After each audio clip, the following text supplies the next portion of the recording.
Otopsi jenazah diplomat Kemlu disebut-sebut jadi kunci mengungkap sebab kematian. Jangan lewatkan ulasan kami bersama dokter forensik.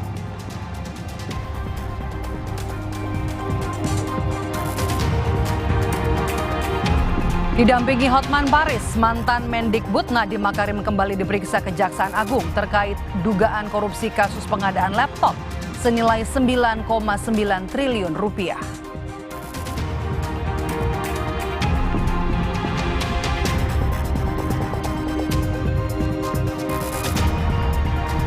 Menteri Pertanian Amran Sulaiman pastikan polisi tengah memeriksa pihak terkait terhadap 26 merek beras oplosan.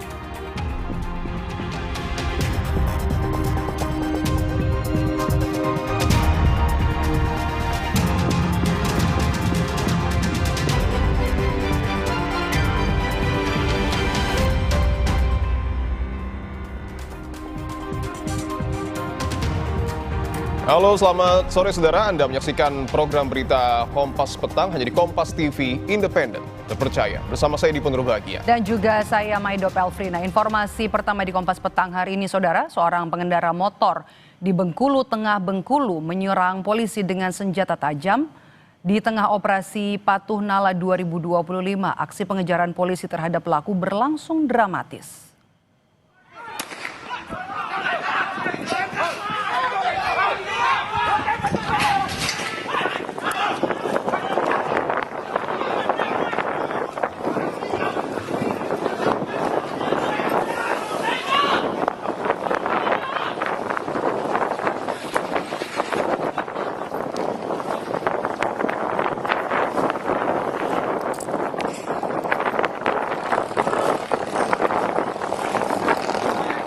Tembakan peringatan mewarnai aksi pengejaran terhadap pengendara motor yang menyerang polisi saat razia, tepat di depan Mapolres Bengkulu Tengah.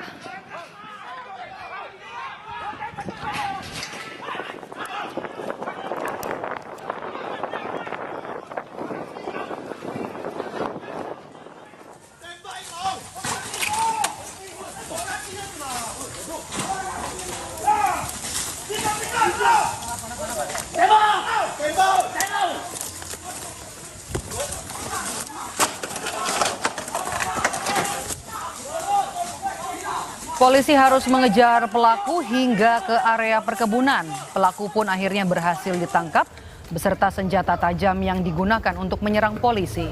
Pelaku merupakan residivis yang sudah 6 kali keluar masuk penjara. Selain itu, dari hasil pemeriksaan, pelaku juga merupakan pengguna narkoba aktif dan dalam kondisi mabuk saat menyerang petugas.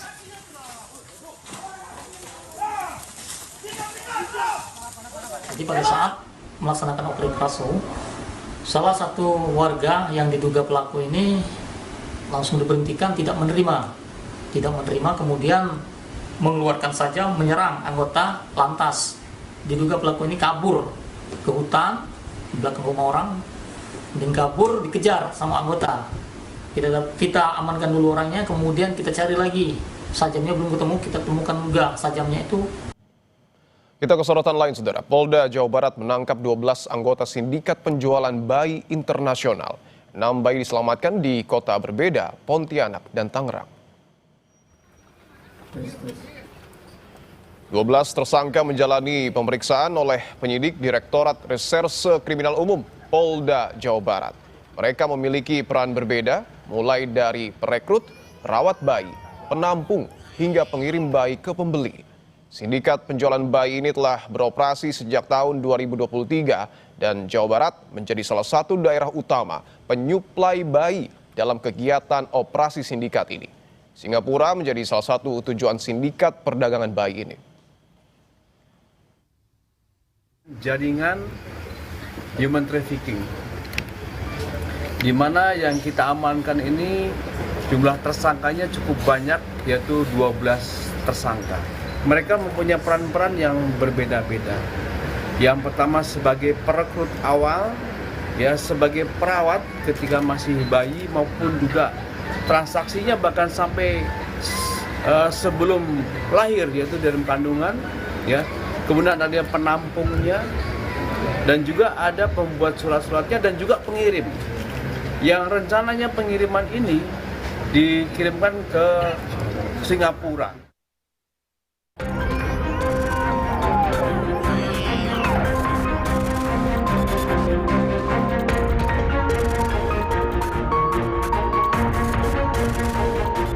Dua belas orang ditangkap polisi lantaran terlibat jaringan sindikat penjualan bayi internasional, termasuk tersangka utama berinisial SH. Selain menangkap tersangka, Polda Jawa Barat turut menyelamatkan 6 orang bayi. 5 bayi diantaranya hendak dibawa ke Singapura dan 1 bayi untuk wilayah Tangerang, Banten. Pengungkapan kasus bermula dari laporan kasus penculikan anak. Direktur Direskrim Polda Jawa Barat Kombes Surawan mengungkap 24 bayi telah dijual sindikat ini.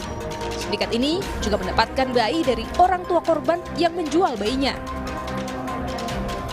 Penculikan anak kemudian kita kembangkan dari keterangan tersangka yang ada sudah 24 bayi yang kita kembangkan. Jadi di Tangerang kita dapatkan 1 dan 5 kita dapatkan di Pontianak yang rencananya akan dikirim ke Singapura 2-3 bulan karena itu masih baru dalam masa perawatan. Sebelum mereka dikirim ke Singapura juga ada penampungannya di Pontianak. Ada yang orang tuanya menjual sejak dalam kandungan sehingga sudah dipesan, kemudian dibiayai persalinannya. Kisaran dari ibu kandungnya antara 11 sampai dengan 16 juta. 12 tersangka yang ditangkap berperan mulai dari perekrut, perawat bayi, penampung, hingga pengirim bayi ke lokasi klien. Pola kerja sindikat perdagangan bayi setidaknya ada 2 cara. Pertama dengan mendekati orang tua yang akan melepas bayi dengan alasan ekonomi, lainnya lewat penculikan bayi. Bayi kemudian ditampung di markas sindikat, kemudian mencari pembeli. Polisi menemukan para tersangka memperdagangkan bayi ke Singapura dan Tangerang, Banten. Saat ini, polisi masih melakukan pengembangan kasus termasuk melakukan koordinasi dengan Interpol untuk melacak jaringan penjualan bayi di Singapura. Abdul Rahim, Kompas TV, Bandung, Jawa Barat. Lebih lengkap soal sindikat penjualan bayi jaringan internasional, kita tanyakan langsung ke Direktur Reserse Kriminal Umum Polda Jawa Barat, Komisaris Besar Surawan. Pak Surawan, selamat petang. Pak Surawan, mungkin bisa dijelaskan bagaimana kasus penculikan anak ini menjadi kunci untuk kemudian membongkar sindikat penjualan bayi, Pak? Ya, memang kita mengungkap kasus ini memang berawal dari laporan adanya penculikan anak. Kemudian dari tersangka yang berhasil kita amankan ini ternyata memang dia selama ini membeli bayi dari ibu kandungnya, kemudian dijual. Keterangan dari pelaku pertama yang kita amankan itu ada sekitar 24 bayi yang sudah dia beli, kemudian dia jual kepada penampungnya. Oke, artinya ada 24 bayi yang kemudian dibeli ya Pak ya. Tapi bagaimana kemudian Pak pola kerjasama sindikat penjualan bayi dan jaringan penculikan anak ini?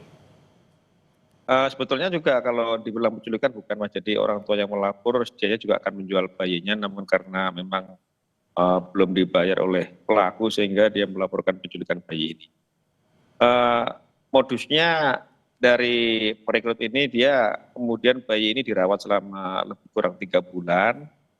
Kemudian setelah itu dia kirim ke Jakarta, dan dari Jakarta ini memang nanti ada yang memang diadopsi oleh orang lokal atau orang Indonesia sendiri. Kemudian ada juga yang nantinya kebanyakan dikirim ke luar negeri melalui Pontianak setelah dibuatkan dokumen-dokumen kelengkapan baik kependudukan maupun keimigrasian. Soal proses pengirimannya ini Pak, teknisnya seperti apa Pak? Ini sedang kita dalami. Kita masih berkoordinasi dengan pihak imigrasi terkait dengan perlintasan. Jadi berapa sebenarnya jumlah bayi yang dikirimkan, kemudian siapa-siapa yang berperan sebagai pengirim sana, karena memang tersangkanya cukup banyak dan kemungkinan ke depan masih akan bertambah lagi para tersangka yang lain yang sedang kita dalami dari tersangka-tersangka yang sedang kita ungkap sekarang ini. Tadi kan tidak hanya di dalam negeri Pak, tetapi ada sejumlah negara, katakanlah seperti Singapura. Bagaimana bayi ini bisa dikirimkan ke sana? Apakah ada oknum yang menyediakan surat-surat resmi? Ya, jadi di Pontianak itu memang ada oknum dari jaringan ini yang kemudian membuatkan dokumen-dokumen seperti memasukkan bayi-bayi ke dalam kartu keluarga sehingga dia bisa mendapatkan dokumen keimigrasian seperti paspor itu Mas. Jadi ada memang yang berperan sebagai pengurus dokumen di antara mereka ini, kemudian melengkapi bayi-bayi dengan dokumen sehingga bayi ini leluasa dibawa ke luar negeri. Untuk pihak yang mengurus dokumen ini sudah ditetapkan sebagai tersangka atau mungkin sudah ditangkap, Pak? Sudah, untuk jaringan yang berperan sebagai yang mempersiapkan dokumen sudah kita amankan. Berapa orang, Pak? Ya, Berapa orang penetapan tersangkanya? untuk tersangka total keseluruhan yang di Pontianak ada 8, kemudian di Bandung ada 3, kemudian di Jakarta ada 1. Oke, ada beberapa berarti ya. Untuk bayi, Pak, yang kemudian sudah berhasil diselamatkan oleh polisi, kalau tidak salah ada 6 bayi, ini sudah dikembalikan ke orang tua atau seperti apa? Sementara belum, kita masih menelusuri orang tuanya, jadi kita masih menelusuri dari awal, dari mulai perekrutan, sehingga nantinya kita akan menemukan orang tua para bayi ini. Untuk sementara bayi-bayi dalam kondisi sehat, sementara dititipkan di panti asuhan bayi sehat yang ada di Bandung. Saya ingin tanyakan, untuk bayi yang dijual, mohon maaf, ini harganya berapa, Pak? Untuk yang keluar negeri sedang kita dalami, Mas, dari pelaku ini ada yang memang kooperatif memberikan keterangan, ada yang memang belum kooperatif, sehingga nanti kita akan coba buka dari transaksi yang akun yang dia miliki, sehingga nanti tergambar dengan jelas berapa sebenarnya dia menjual bayi-bayi ke luar negeri. Untuk yang di dalam negeri ini kan wilayah mana, Pak, yang paling banyak ditemukan kasus ini? Dan sekali lagi, berapa dijualnya? Untuk sementara ini memang dari pelaku yang kita tangkap pertama itu, dia sudah membeli sekitar 24 bayi dengan rata-rata pembelian dari ibu kandungnya itu sekitar 11 sampai dengan 16 juta.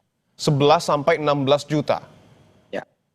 Oke, apa yang membedakan misalnya bayi yang kemudian dijual ini, Pak? 11 sampai 16 juta ini bagaimana modus penjualannya? Mungkin tergantung kesepakatan antara pihak perekrut dengan orang tua si bayi sendiri, karena memang ada bayi ini memang dipesan dari semenjak dikandungan, kemudian diberikan biaya persalinan, kemudian diberikan kompensasi kepada ibunya sehingga bayinya dibawa oleh perekrut. Oke, ada kompensasi yang kemudian dihitung. Terima kasih atas informasi Anda, Pak. Semoga kasus ini tidak terulang kembali. Dirkrimum Polda Jawa Barat, Kombes Pol Surawan. Sehat-sehat selalu, Pak. Terima kasih, Mas. Sesaat lagi di Kompas Petang, Saudara, selain bukti CCTV, hasil otopsi jenazah diplomat Kemlu disebut-sebut jadi kunci mengungkap sebab kematian. Jangan lewatkan ulasan kami bersama dokter forensik sesaat lagi.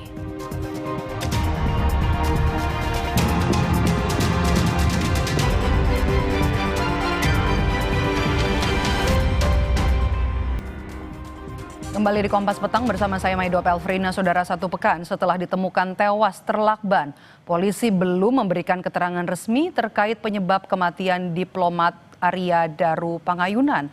Penyidik telah berkomunikasi dengan Kementerian Luar Negeri untuk mengungkap kasus ini.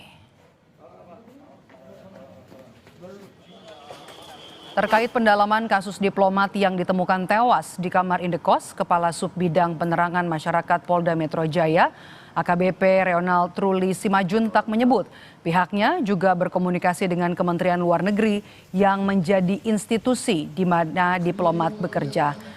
Ronald bilang apabila terdapat data yang diperlukan, Polda Metro Jaya akan memeriksa berkas dari Kemlu.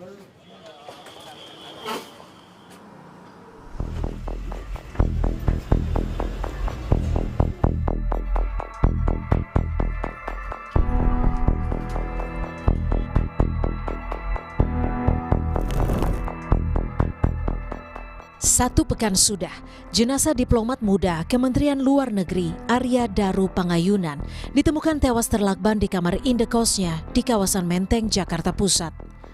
Namun hingga kini, polisi belum memberikan keterangan resmi terkait hasil otopsi mengenai penyebab kematian. Apakah sebagai korban pembunuhan atau pelaku bunuh diri? Polisi terus menelusuri setiap jejak peristiwa untuk mengungkap penyebab pasti kematian Arya Daru, termasuk rekaman CCTV yang memperlihatkan penjaga indekos bolak-balik dan mengintip ke dalam kamar beberapa jam sebelum Daru ditemukan tewas. Kepada polisi, istri almarhum mengaku sempat menelpon penjaga indekos sebanyak 3 kali untuk mengecek keberadaan suaminya. Pukul 00.48 waktu Indonesia Barat, istri korban kembali menghubungi penjaga kos ke nomor handphone yang baru. Nah, di situ aktif untuk meminta cek kamar korban, ya, untuk meminta cek kamar korban. Kemudian tanggal 8 Juli 2025, pukul 5:27 waktu Indonesia Barat, kembali istri korban menghubungi penjaga kos untuk meminta mengecek kembali kamar korban. Jadi itulah 3 kali istri korban menghubungi penjaga kos untuk mengecek kamar korban. Itulah kenapa penjaga kos bolak-balik memeriksa kondisi kamarnya korban. Selain aktivitas penjaga indekos yang tampak mondar-mandir dan mengintip jendela di depan kamar sekitar pukul 00:28 waktu Indonesia Barat, potongan rekaman CCTV beberapa jam sebelumnya memperlihatkan almarhum sempat keluar kamar dan membawa plastik berwarna hitam pada pukul 23:24 waktu Indonesia Barat.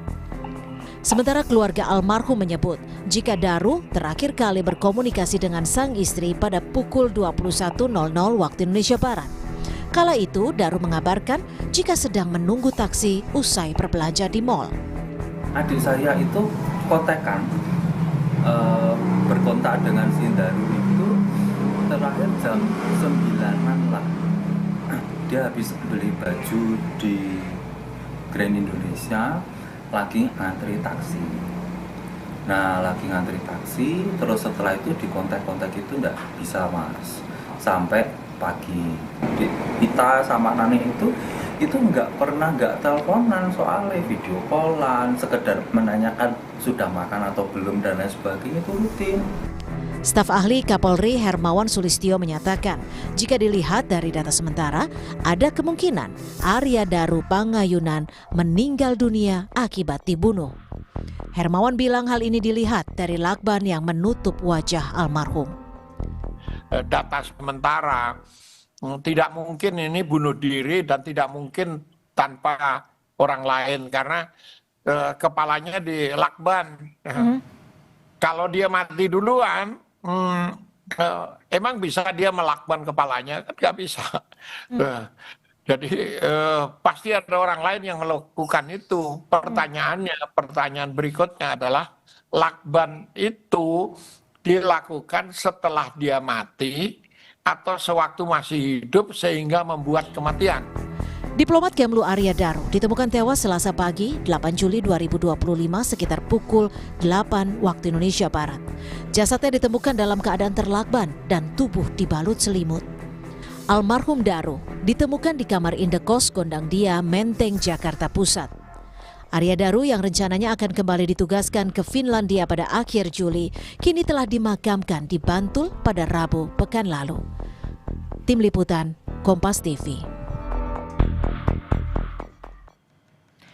Polisi hingga kini belum menyampaikan keterangan resmi soal penyebab kematian diplomat muda yang ditemukan pada pekan lalu di kamar indekosnya. Lalu apa saja yang biasanya diperiksa dalam otopsi untuk bisa mengungkap penyebab kematian? Kita tanyakan langsung petang ini bersama dengan Dr. Boge Priyonugroho, dokter forensik dan mediko legal RSUD Tarakan, Jakarta. Selamat petang, Dr. Boge dengan Maidop. Selamat petang, Mbak. Dokter, untuk bisa mengungkap penyebab kematian seseorang, apa saja yang biasa diperiksa secara forensik? Ya, pertama kita akan melakukan pemeriksaan luar dahulu, kemudian ditemukan apakah tanda-tanda kekerasan. Yang berikutnya kita akan melakukan otopsi atau bedah mayat untuk melihat adanya kelainan dan mengambil beberapa sedikit jaringan yang diperlukan untuk pemeriksaan adakah kasus-kasus seperti keracunan atau kasus tanda-tanda kesulitan bernapas seperti itu. Jadi hasil otopsi nanti akan bisa mengungkapkan bahwa sebab matinya akibat apa. Seperti itu. Oke, tanda-tanda kekerasan kan polisi bilang pada saat menemukan jasad ini terlakban dan tidak ada tanda-tanda kekerasan di tubuh jenazah. Kemudian kalau misalnya kita lihat dari kasus ini mungkin juga dokter mengikuti berapa lama untuk bisa mengungkap kasus kematian seseorang. Apa saja yang kemudian diperiksa setelah tadi tidak ada tanda-tanda kekerasan, organ mana saja mungkin yang harus diperiksa untuk bisa menentukan penyebab kematian? Ya, memang tergantung dari pemeriksaan luar juga ya. Kalau tadi tidak ada tanda kekerasan, kita akan melakukan otopsi. Kita ambil beberapa sampel jaringan dari kepala, mungkin juga paru-paru, kerongkongan, dan kita lihat tanda-tanda asphyxia atau tanda-tanda kesulitan bernapas. Seperti itu. Kemudian kita ambil beberapa sampel, kita lakukan penelitian juga, lakukan pemeriksaan juga penunjang di laboratorium khususnya, juga mungkin akan dilakukan di laboratorium patologi anatomi untuk melihat apakah korban itu meninggal setelah dilakban atau meninggal sebelum dilakban, seperti itu. Dan itu memang memerlukan proses ya, prosesnya itu tidak sebentar, mungkin memakan waktu beberapa minggu sampai 1 bulan. Gitu. Oke. Berapa lama kemudian ini prosesnya, dokter? Berapa lama kemudian proses yang paling sulit untuk bisa menentukan penyebab kematian itu apa? Iya, seperti kalau saya lihat untuk kasus-kasus yang ada di tanda-tanda seperti adanya kekurangan bernapas ya tadi, seperti kasus seperti ini juga itu saya rasa banyak ya yang perlu diambil untuk pemeriksaan jaringan.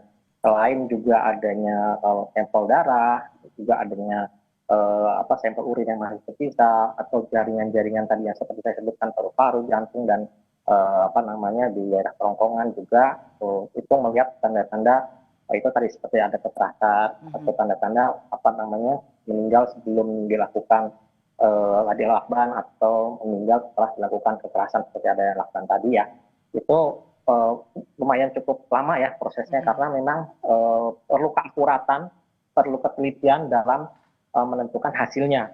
Tidak gampang untuk segera mungkin seperti orang melakukan mungkin tes kehamilan gitu ya, urin jelas langsung berhasil tidaknya, karena melalui proses beberapa mekanisme untuk melakukan hasilnya seperti apa.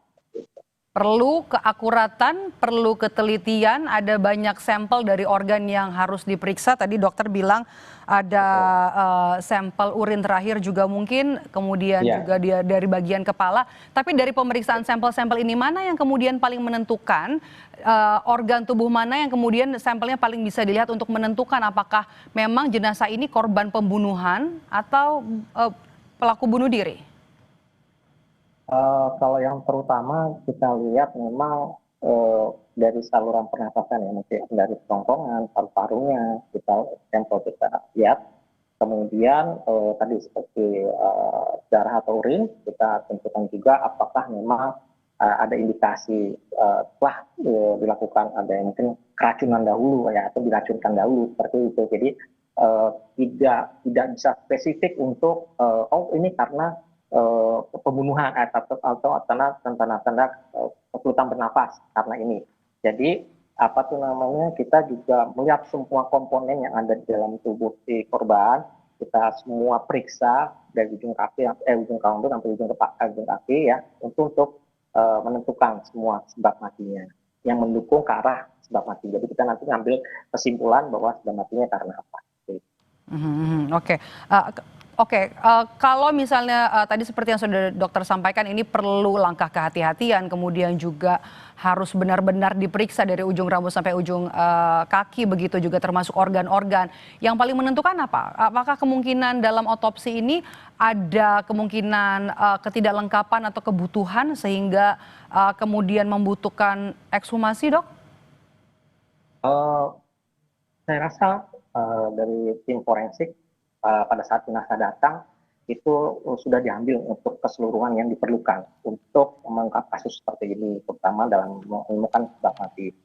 Yang kedua, memang juga kita diikutsertakan dalam olah TKP karena situasi kondisi di lingkungan tempat korban meninggal ini juga bisa memberikan kontribusi terhadap hasil temuan-temuan kita yang kita dugakan atau kita sangkakan terhadap organ yang akan kita periksa untuk menemukan sebab matinya seperti apa. Oke.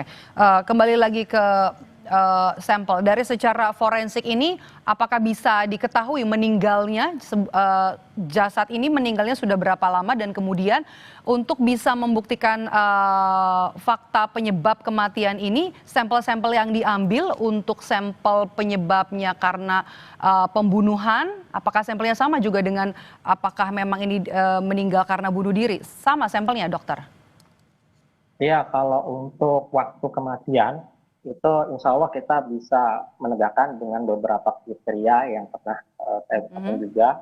Kemudian untuk sampel-sampel baik itu tadi karena pembunuhan atau bunuh diri itu sama, untuk pengambilan sampelnya sama. Memang nanti ada beberapa teknik atau dalam istilahnya untuk menilai pola lukanya bisa kita tentukan juga apakah mendukung ke arah pembunuhan atau bunuh diri. Oke, untuk kasus seperti ini, dokter, mungkin dokter juga lihat beritanya, ditemukan dengan kondisi meninggal di Terlakban begitu. Untuk bisa mengungkap kasus kematian atau penyebab kematian untuk kasus seperti ini biasanya apa yang menjadi penghambat? Apa saja kemudian harus diperhatikan oleh seorang ahli forensik untuk bisa menyebab atau juga mengungkap penyebab kematian? Iya, tadi ya, selain kita untuk otopsi, menentukan sebab mati, itu kan kita dibantu oleh adanya olah TKP untuk mendukung seperti itu. Kalau untuk kesulitan sih memang di dalam hal untuk pemeriksaan penunjang kita perlu tadi kehati-hatian dan penelitian untuk mengungkapkan dukung guna proses kematian. Untuk semuanya memang kita perlu adanya kerjasama tim juga ya dengan beberapa ahli seperti patologi klinik untuk laboratorium atau patologi anatomi dan mungkin sampel juga tadi toksikologi ya racun. Semua kita lakukan pemeriksaan secara kontinu dan bersinergis semuanya seperti itu. Dokter, kami juga ingin tahu untuk kasus ini penyebab kematian yang juga masih diteliti secara forensik ini, apakah kemudian juga dibahas di lingkungan dokter forensik? Apakah kemudian ini juga menimbulkan kontroversi soal pengungkapan penyebab kematian? Sejauh ini kami tidak tidak membahas secara kolegium ya, secara perhimpunan. Tapi ini ada suatu kumpulan ahli-ahli forensik yang dimana melakukan untuk otopsi yang melakukan otopsi itu akan menyimpulkan secara signifikan akan hasil temuan. Karena memang ini belum ada kontribusi kami dari perhimpunan. Mungkin nanti juga kalaupun diperlukan nanti kita akan berdiskusi bersama. Tapi itu belum sampai ke arah. Baik, terima kasih sudah bergabung bersama kami di Kompas Petang hari ini. Dr. Boge Priyonugroho, dokter forensik dan mediko legal RSUD Tarakan, Jakarta. Terima kasih dokter, sehat selalu. Sehat selalu, Pak. Usai jeda saudara, Kompas Petang kembali dengan informasi didampingi Hotman Paris, mantan Mendikbud Nadiem Makarim kembali diperiksa Kejaksaan Agung dalam kasus dugaan korupsi pengadaan laptop senilai 9,9 triliun rupiah.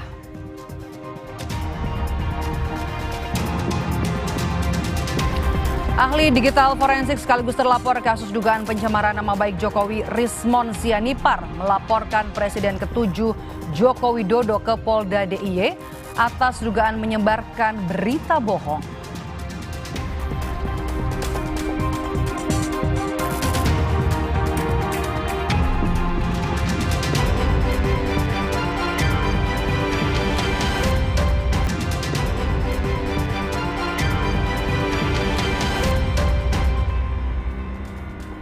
Kompas Petang kami lanjutkan saudara. Mantan Mendikbudristek Nadiem Makarim didampingi kuasa hukumnya Hotman Paris hingga sore ini masih menjalani pemeriksaan di Jampitsus Kejaksaan Agung. Pemeriksaan ini merupakan kali kedua terhadap Nadiem sebagai saksi dalam kasus dugaan korupsi pengadaan sistem Chromebook di Kemendikbudristek yang diketahui menghabiskan anggaran 9,9 triliun rupiah. Sebelumnya pada 23 Juni lalu Kejagung sudah memeriksa Nadiem sebagai saksi selama 12 jam. Kasus dugaan korupsi di lingkungan Kemendikbudristek ini baru dinaikkan statusnya ke tahap penyidikan pada 20 Mei 2025. Meski begitu penyidik belum menetapkan tersangka dalam kasus ini.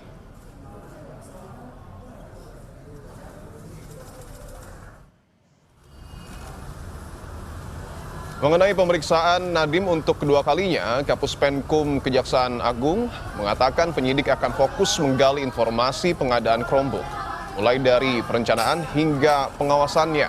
Selain Nadiem, hari ini penyidik juga memeriksa saksi-saksi lain untuk pendalaman.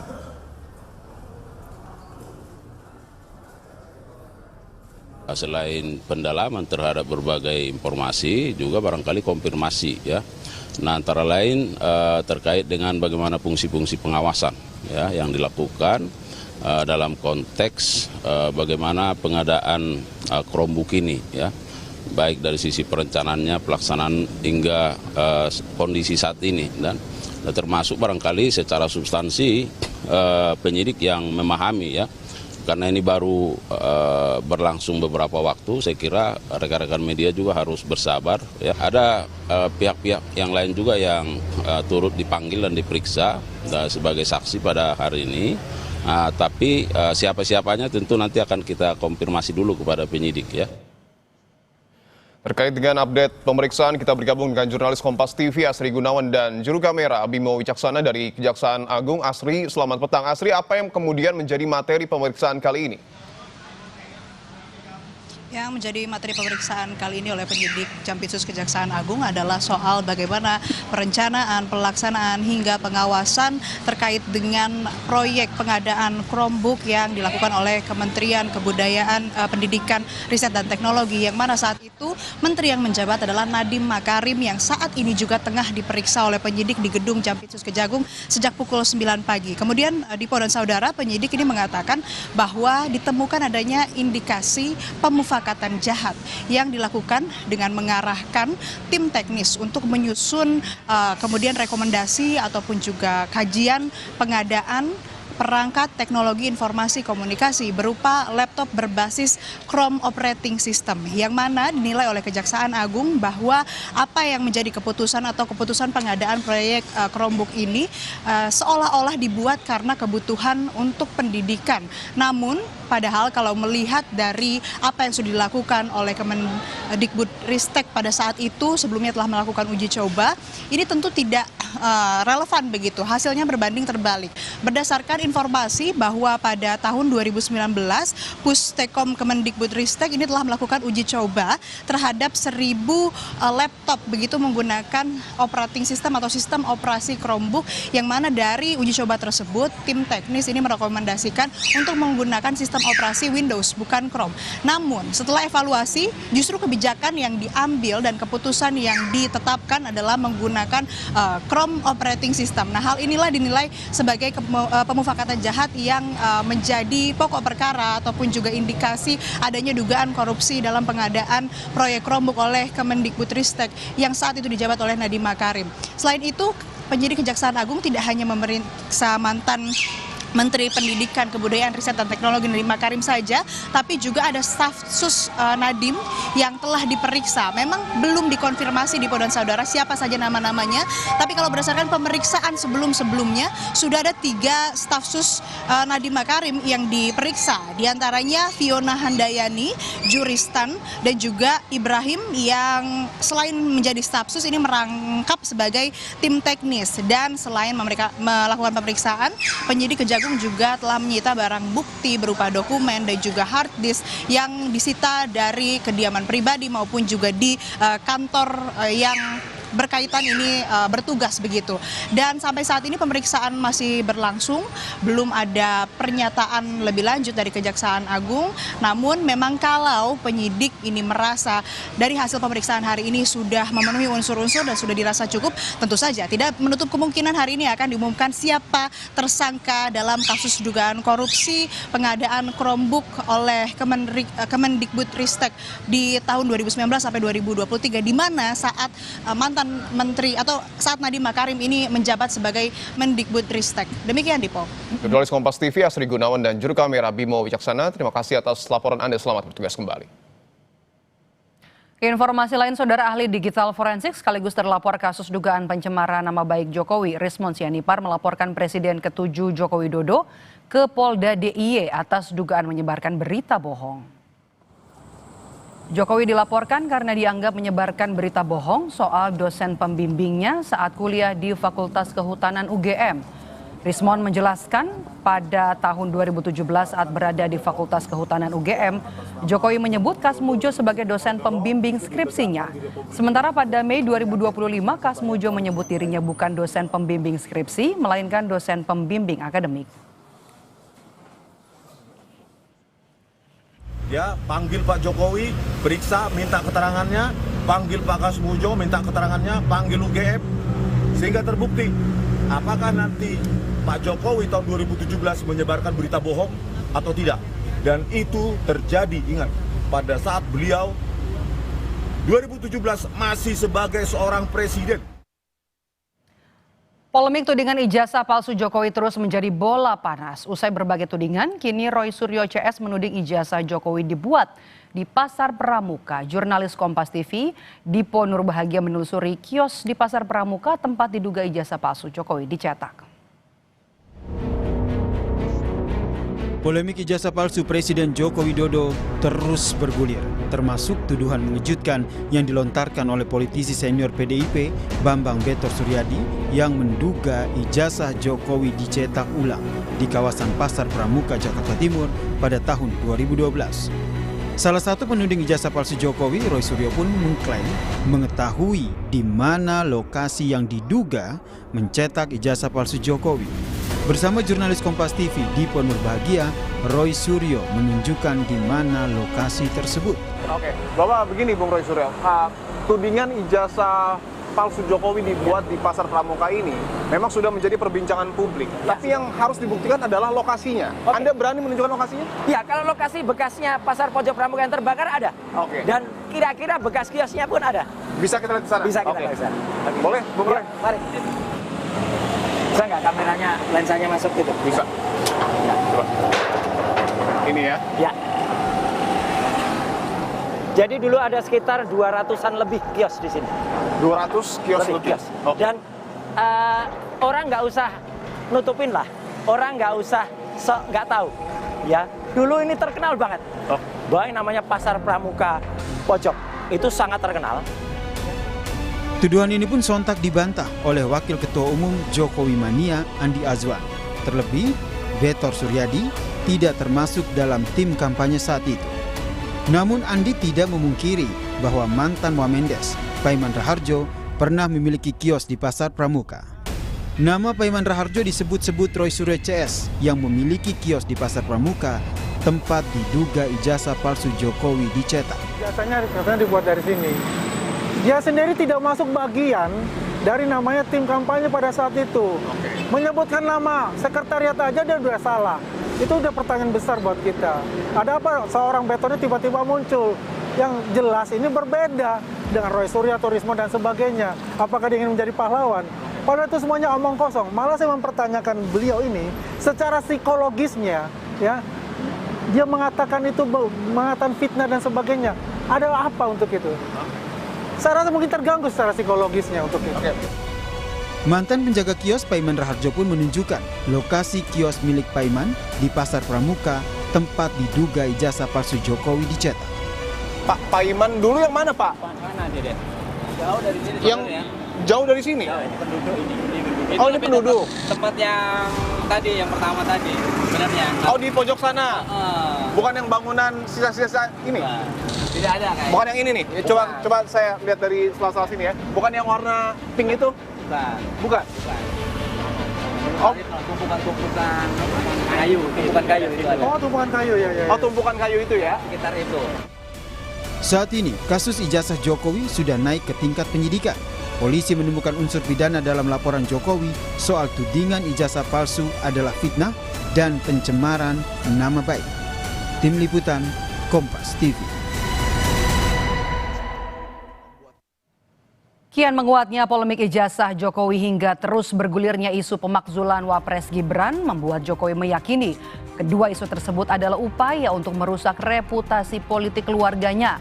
Lalu siapa sebenarnya yang disasar Jokowi? Kami perbincangkan dengan sejumlah narasumber usai jeda di Kompas Petang.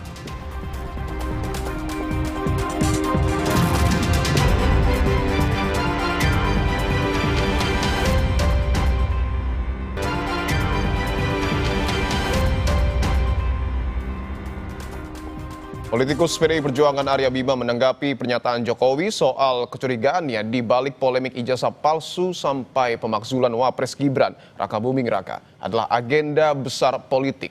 Menurut Arya, seorang negarawan sudah seharusnya terbiasa diterpa isu.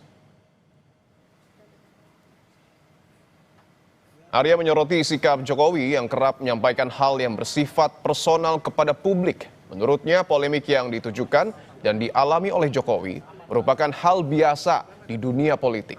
Bahkan politisi PDIP ini mencontohkan beberapa tokoh seperti Presiden ke-6 Susilo Bambang Yudhoyono dan Menko Perekonomian Erlangga Hartarto yang pernah mengalami hal serupa. Sehingga menurutnya Jokowi seharusnya memberikan semangat kepada rakyat di tengah persoalan yang terjadi saat ini. Saya tidak menyayangkan, ya kan? Saya hanya ingin menambahkan supaya Pak Jokowi tidak hanya menyampaikan hal-hal yang sifatnya lebih personal terkait berbagai hal yang dia rasakan terkait dengan intrik-intrik yang selama ini ada. Baik itu menyangkut isu pemakzulan, juga itu menyangkut masalah ijazah. Saya melihat itu satu hal yang biasa dalam satu dinamika politik di negeri ini. Juga dirasakan oleh PDI Perjuangan, oleh Pak Prabowo, oleh Pak SBY, oleh Pak Erlangga. Kan semua merasakan itu. Dan toh juga tidak disampaikan ke publik. Kian menguatnya polemik ijazah Jokowi hingga terus bergulirnya isu pemakzulan Wapres Gibran membuat Jokowi buka suara. Mantan wali kota Solo ini meyakini kedua isu tersebut adalah upaya untuk merusak reputasi politik keluarganya.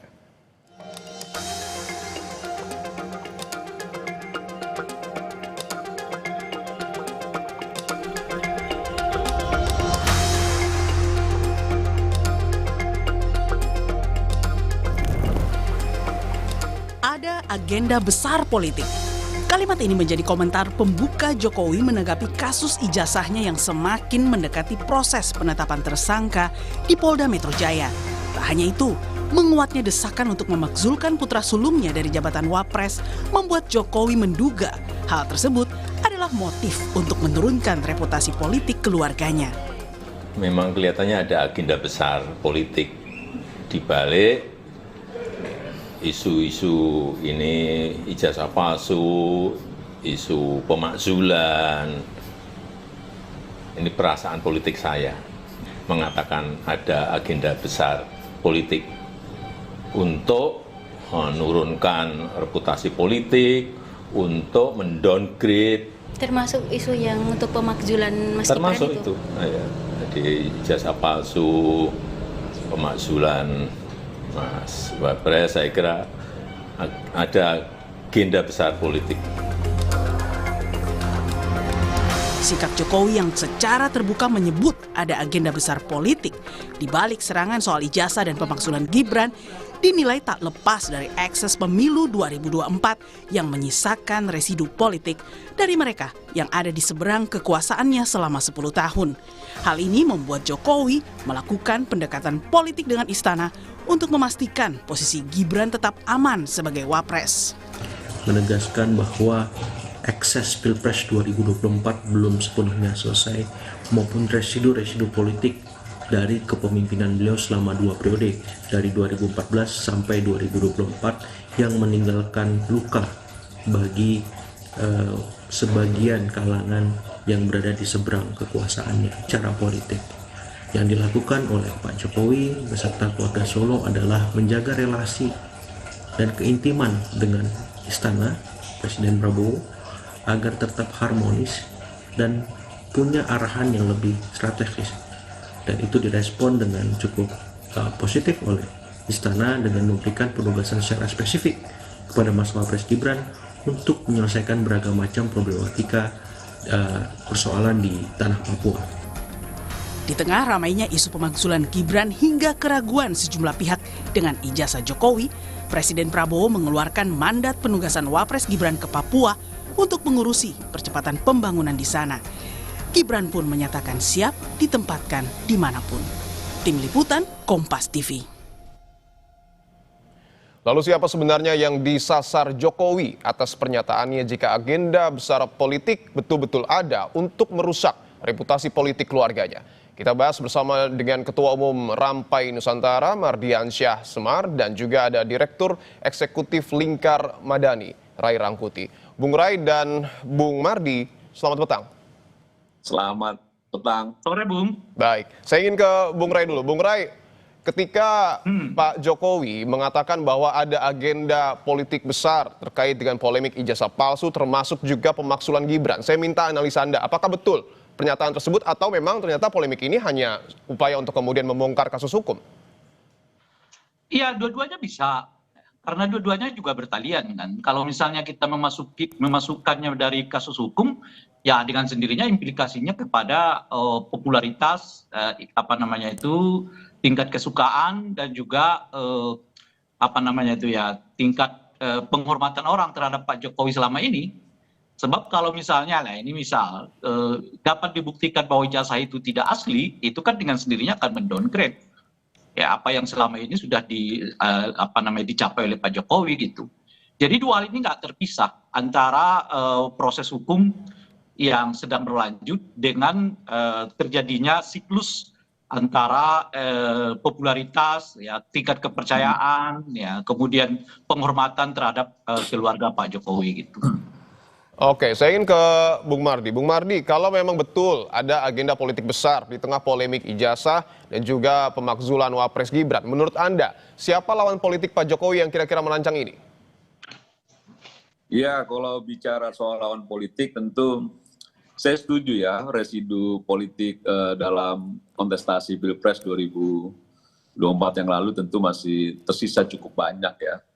Dan di masa kepemimpinan Pak Jokowi, 10 tahun masa kepemimpinan Jokowi tentu juga banyak kelompok-kelompok kepentingan yang merasa tidak diuntungkan atau merasa juga beberapa hal yang diamputasi oleh Pak Jokowi yang memang pasti standingnya demi kepentingan bangsa dan negara.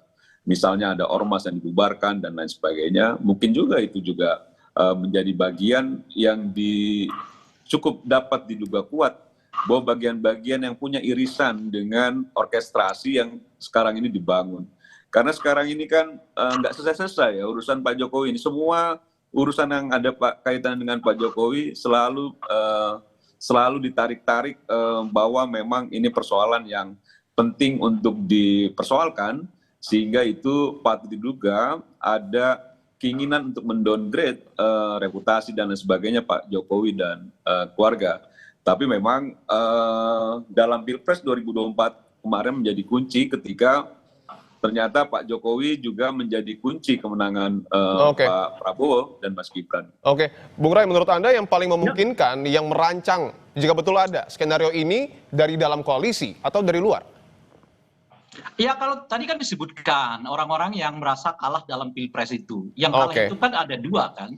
Satu pasangan Anies Baswedan Caimin, dan yang kedua Ganjar dan Pak Mahfud. Yang satunya diusung oleh PKB dan Nasdem, yang satunya diusung oleh PDI Perjuangan. Nah kalau disebut orang-orang yang kalah itu ya mungkin berkisar sekitar situ. Pertanyaannya adalah kalau kita korelasikan antara dua ini dengan mereka yang sedang katakanlah misalnya satu mempersoalkan ijazah, kedua mendorong pemakzulan Gibran gitu, ada keterkaitan langsung nggak? Kan itu dulu alat ujinya tuh. Kalau kasus ijazah ini misalnya kan sejak 4 tahun yang lalu tuh, udah dipersoalkan oleh mereka, apakah itu Roy Suryo, apa siapa macam-macam dan sebagainya. Artinya justru kala Pak Jokowi masuk pada periode kedua, di mana Pak Jokowi saat itu masih bersama dengan PDI Perjuangan. Tapi gini Bung Ray, kenapa yang harus disasar sosok dari Presiden ke-7 Joko Widodo? Maksudnya kenapa Pak Jokowi yang Betul. disasar? Yang jadi sasaran tembaknya kenapa Pak Jokowi? Ya kita nggak tahu orang-orang mau sasar siapa kan itu pertama ya hak warga negara. Kedua memang boleh jadi orang merasa bahwa Pak Jokowi itu punya masalah gitu ya. Yang ketiga juga mungkin ada juga orang merasa bahwa kebohongan-kebohongan yang kayak begini di dalam sistem pemerintahan kita dan perilaku politik kita itu harus dihentikan. Dan oleh karena itu harus dibongkar. Banyak sekali motifnya, nggak akan ada satu motif tunggal di dalam hal itu gitu. Nah cuman apapun motifnya misalnya dari sekian banyak itu, jelas kalau kasus ini bergulir, ya potensial akan menurunkan kredibilitas Pak Jokowi. Nah cuman apakah ada kaitannya dengan mereka-mereka yang sakit hati? Itu yang saya uji tadi. Misalnya kalau kita kaitkan dengan ijazah palsu, kasus ini udah 4 tahun yang lalu bergulir. Saat itu Pak Jokowi misalnya masih bersama dengan PDI Perjuangan. Jadi kala itu nggak terlalu besar karena salah satu backup dari Pak Presiden itu, Pak Jokowi itu adalah PDI Perjuangan, partai besar. Nah sekarang hampir partai-partai ini boleh disebut tidak bersuara di belakang Pak Jokowi, khususnya yang berkenaan dengan ijazah palsu. Jadi backup Pak Jokowi sebetulnya yang makin melemah gitu. Betul seperti itu Pak Mardi. Terlalu sempit ya apa yang disampaikan Ray, karena kan Ray bicara soal dua calon kalah dalam kontestasi 2024. Kita bicara bagaimana orang kecewa, orang tidak diuntungkan, orang sakit hati, tidak hanya dalam kontestasi 2024. Jadi kalau bicara soal ijazah palsu misalnya, kita tahu motor-motor yang itu dekatnya sama siapa, misalnya dekat sama Anies Baswedan, salah satu pasangan calon. Atau misalnya Roy Suryo yang kita tahu misalnya latar belakangnya bahwa dia juga kecewa dengan Pak Jokowi dan lain sebagainya yang dulu pernah sempat dekat lalu kecewa. Jadi menurut saya semua saling bertaut ya antara kepentingan orang yang kecewa, orang yang sakit hati, orang yang merasa dirinya dirugikan dalam tanda kutip dan juga dengan orang-orang yang kalah. Jadi tidak juga akhirnya fokusnya bahwa ini PDIP dan lain sebagainya, bukan soal itu juga, bahwa ada kepentingan yang bertaut dan saling menunggangi, saling mendukung. Inilah menjadi orkestrasi yang dimaksud bahwa memang ada agenda besar terkait dengan apa yang selama ini didiskreditkan kepada Pak Jokowi dan keluarga, termasuk pemakzulan, bahwa mereka tidak mau bicara soal mereka tim suksesnya Anies Baswedan. Ya tentu kita tahu bahwa isu pemakzulan itu para purnawirawan TNI itu semua mayoritas kunci dari tim suksesnya Anies Baswedan itu sudah clear, jelas. Baik, kami sudah dapat poinnya. Saya ingin ke Bung Ray lagi. Bung Ray, kalau kita melihat respon dari Pak Jokowi saat ini ketika sudah diserang dari kanan dan kiri, apa pesan yang kemudian ingin disampaikan? Kenapa tidak terlalu kalem seperti biasanya ataukah mungkin sudah khawatir? Iya, karena nggak ada teman lagi. Kalau dulu kan nggak ada teman lagi. Teman yang backup beliau. Kenapa? Tidak ada teman lagi berarti sudah ditinggalkan teman-teman politiknya. Betul, ada tinggal Semar ya kan, tinggal si ini, tinggal yang kalau bersuara ya belum kalau Ray memang tidak berteman sama Pak Jokowi. Nah, karena nggak ada teman mau tidak mau. Banyak teman Pak Jokowi. Termasuk teman baiknya kan Presiden Prabowo yang ini merisaukan Ray dan kawan-kawan. Kita mau diskusi saling sela atau mau diskusi satu-satu dulu. Oke, Bung Mardi sepakat nggak nih kalau Pak Jokowi udah ditinggal teman-teman politiknya? Diskusi satu-satu. Baik, Bung Mardi sepakat nggak? Jangan saya ngomong ya. Ya, oke. Ngomong Ray. Kalau saya sela-sela, saya juga bisa itu soalnya. Nah, jadi nggak ada teman lagi. Itu yang saya sebut tadi, hampir semua partai politik nggak mau berbicara kok soal apa namanya itu ya ijazah palsu. Artinya khawatir kalau Pak Jokowi udah mulai khawatir bisa dibilang seperti itu. Nah, sekarang ini yang ada adalah apa yang disebut dengan apa namanya itu ya relawan-relawan beliau. Tapi kan relawan beliau juga satu-satu kan misalnya udah ada yang berubah nama dari apa namanya itu Jokowi apa menjadi Prabowo apa misalnya begitu kan berubah itu. Dan oleh karena makin tidak ada teman yang mau tidak mau ya Pak Jokowinya harus keluar. Bung. Baik, kami sudah dapat poinnya. Bung Mardi, betul nggak tuh apa yang kemudian disampaikan oleh Bung Ray? Mulai ditinggalin nih sama teman-teman politik Pak Jokowi. Kalau Jokowi tidak berteman sama Ray Rangkuti itu sudah jelas, clear. Bahwa Jokowi banyak teman itu juga clear. Tapi yang menjadi risau Ray Rangkuti dan kawan-kawan, ternyata sampai detik ini, sampai titik ini, Pak Jokowi berteman baik dengan Pak Prabowo Subianto, Presiden Republik Indonesia. Yang mereka-mereka ini yang berusaha masuk ke lingkaran kekuasaan agak sulit juga.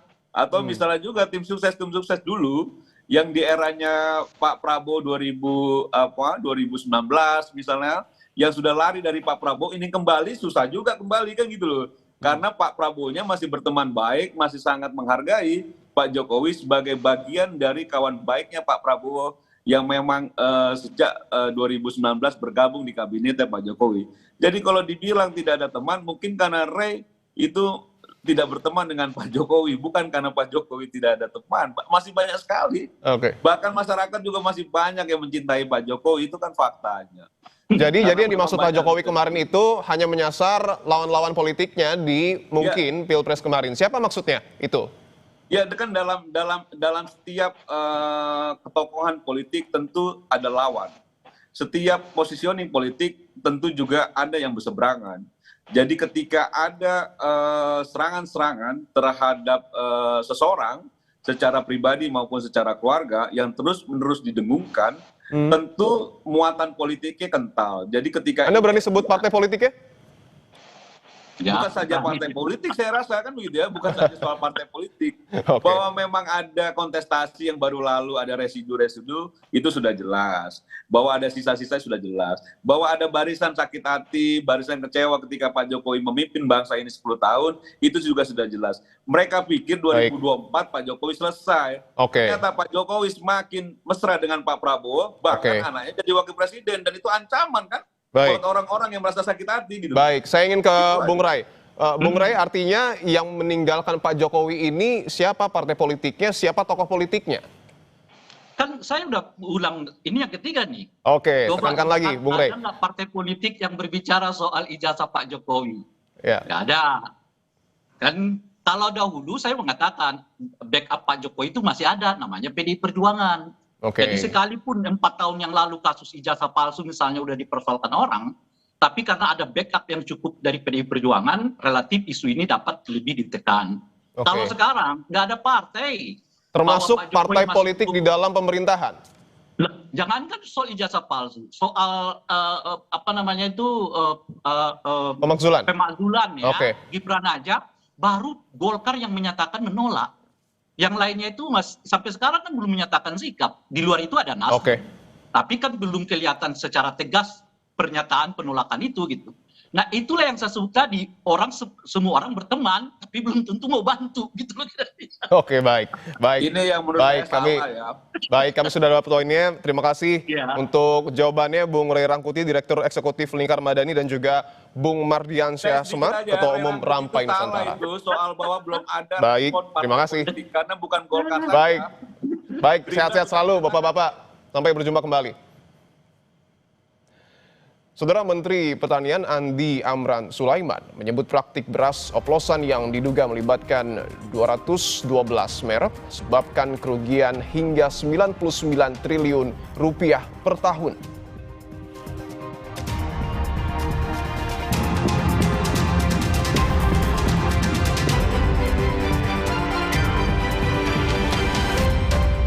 Menyebut ada 212 merek beras yang dinyatakan tidak memenuhi standar mutu. Satgas Pangan Polri telah melakukan pemeriksaan secara bertahap pada tanggal 10 Juli 2025. Andi Amran menjelaskan ratusan merek itu telah mencampur jenis beras premium dan biasa. Praktik oplosan beras tersebut membuat konsumen mengalami kerugian hingga 99 triliun rupiah setiap tahunnya. 26 pemegang merek menurut Amran sudah diperiksa polisi terkait kasus beras oplosan.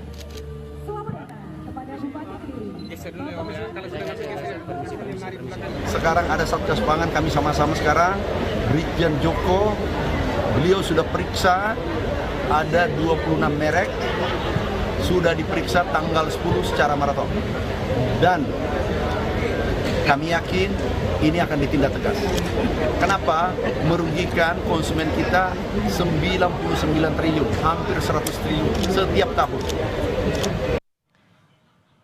Ketua DPR RI Puan Maharani meminta pengusutan tuntas temuan dugaan pengoplosan beras premium dengan kualitas rendah.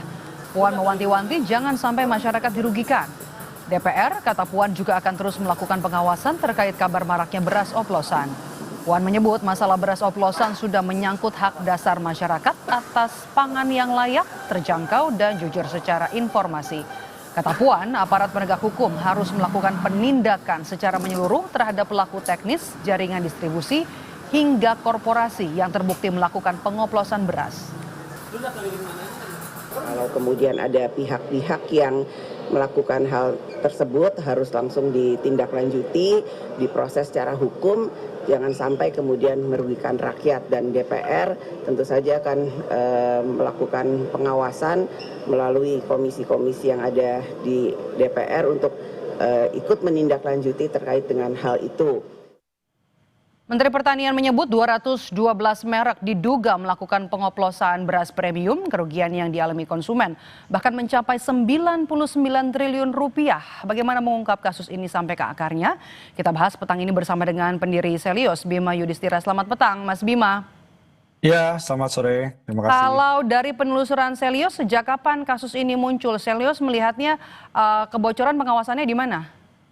Iya, ini sebenarnya indikasi beras oplosan kan sudah lama, tapi dia selalu muncul ketika terjadi kenaikan harga beras atau terjadi disparitas antara harga di level petani, harga gabah dengan beras di masyarakat.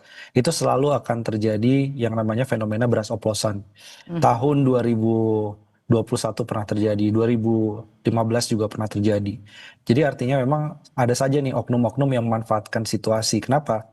Karena sebagian mendapatkan gabah misalnya sudah harganya cukup tinggi, ada biaya logistik tiap tahun naik, tapi margin keuntungannya ingin dipertahankan.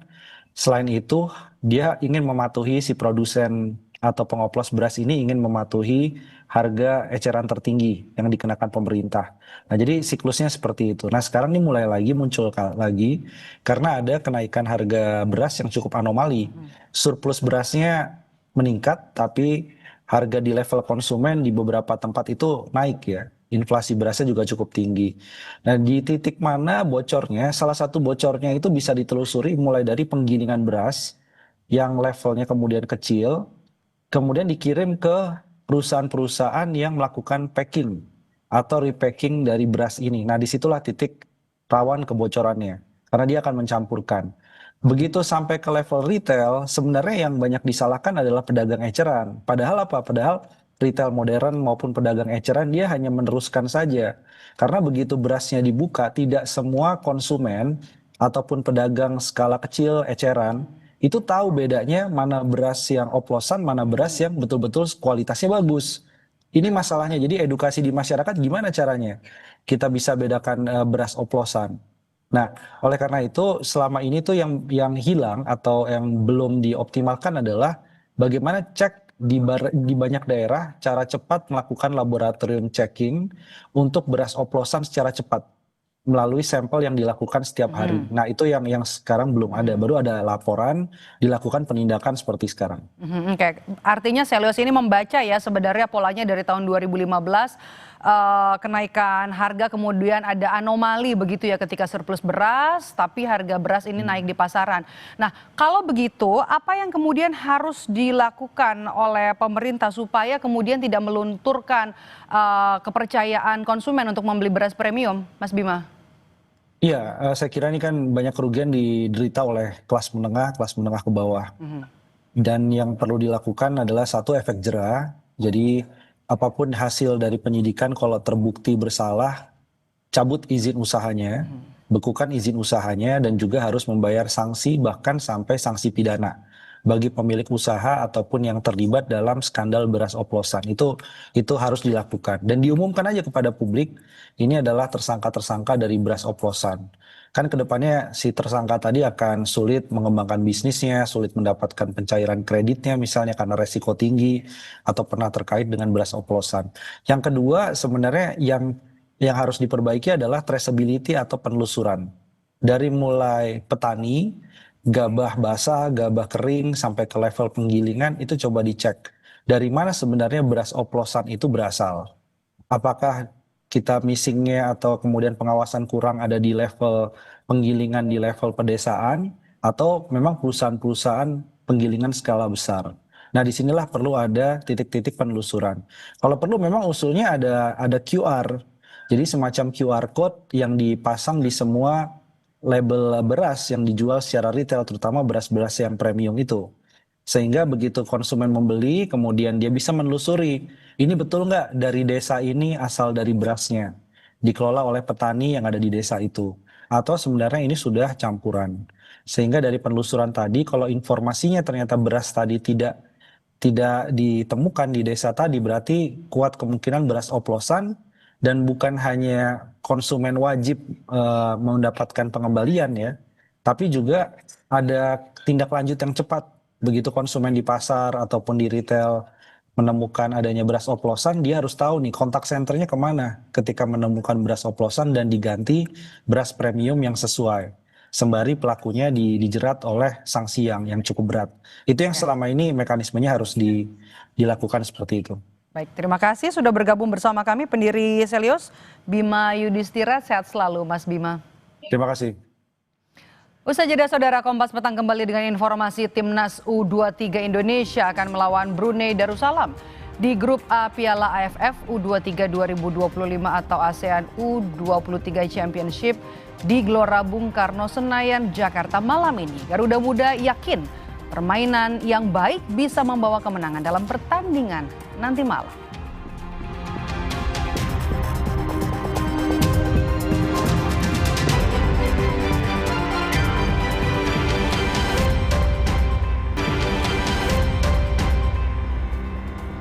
Kompas Petang kami lanjutkan saudara. Timnas U23 Indonesia akan melawan Brunei Darussalam di grup A Piala AFF U23 di Gelora Bung Karno Senayan, Jakarta malam ini. Laga Garuda Muda menjamu Timnas Brunei Darussalam menjadi debut Gerald Vandenberg sebagai pelatih skuad Timnas U23 Indonesia. Walau belum sempat menggelar laga uji coba sebagai persiapan laga melawan Brunei, namun Garuda Muda percaya diri dengan hasil laga yang dimulai pukul 20 malam nanti. Garuda Muda yakin permainan yang baik bisa membawa kemenangan dalam pertandingan nanti malam. About Brunei, I don't know something about Brunei, but I think we have to think about ourselves, and hopefully we can play a good game.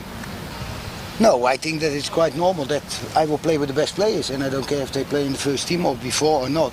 If players show me that they are better than the other one, yeah, then they will play. So they had to, you know, it's always a competition also with each other, you know. Tetaplah di Kompas Petang, saudara. Sebuah lapak tempat penyimpanan bensin eceran ludes terbakar di Tambora, Jakarta Barat.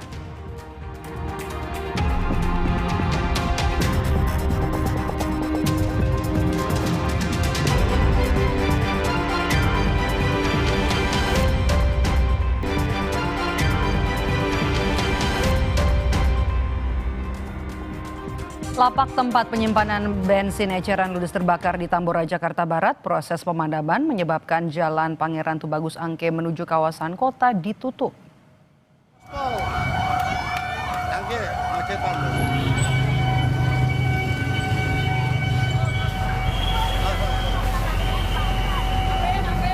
Lokasi kebakaran yang berseberangan dengan jalan membuat warga dan pengendara panik. 4 unit mobil pemadam dikerahkan ke lokasi. Belum diketahui penyebab pasti kebakaran lapak yang biasa ditinggali 3 orang itu.